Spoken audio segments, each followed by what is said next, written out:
Hölderlin es un poeta, fue un poeta alemán de los más preciados en el campo de la literatura alemana.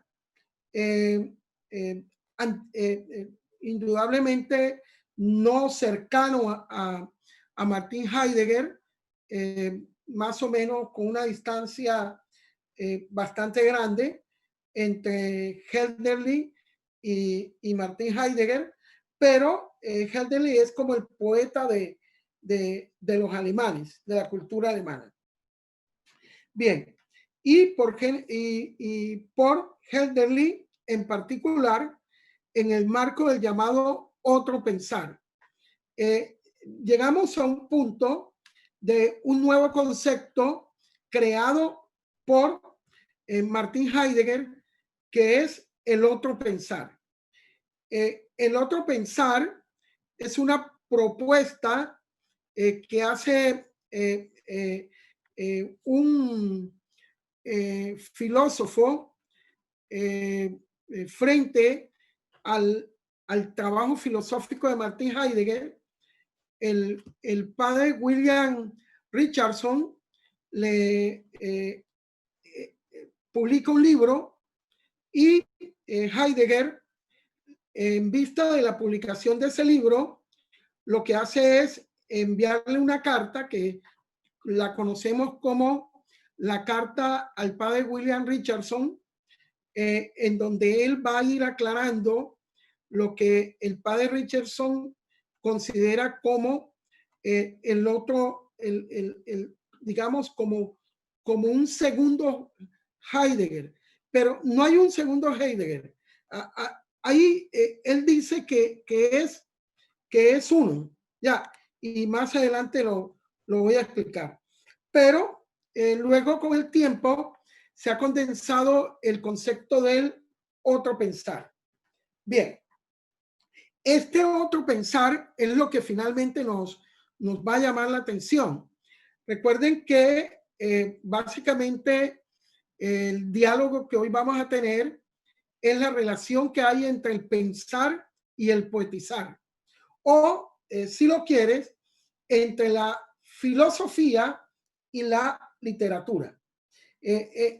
¿Cuál es ese diálogo o esa vecindad? Mejor usamos un término heideggeriano, vecindad, cercanía que hay entre la poesía y la filosofía.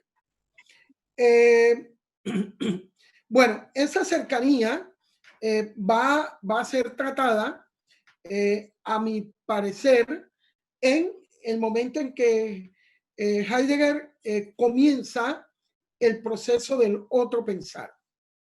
Bien,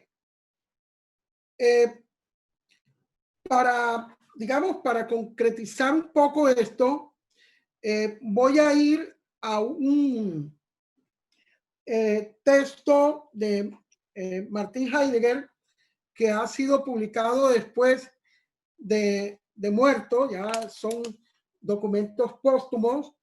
Él pidió que estos libros llamados Cuadernos Negros no fuesen publicados, sino con un tiempo bastante lejano de su muerte, es decir, bastante lejano de 1976, y los primeros cuadernos se comenzaron a publicar solamente hacia el año de 2017, 2016 aproximadamente.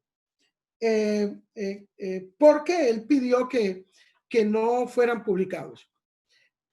Bien, en el libro inicial, en Cuadernos Negros, el 1, él va a plantear el problema del pensar y poetizar.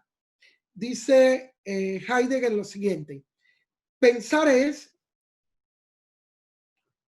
y queda ahí en incógnita. Pensar es, y lo deja en incógnita. Y luego continúa. Así que poetizar y pensar están entrelazados y su qué se obtendría entonces mediante un definir que al mismo tiempo vinculará y separará. Poesía como mito, poesía como poesía en sentido restringido, poema, poesía como filosofía. Entonces lo encontramos en Reflexiones 2 y 4 de los Cuadernos Negros de 1931 a 1938. Es importante este punto porque yo voy a ser bastante atrevido.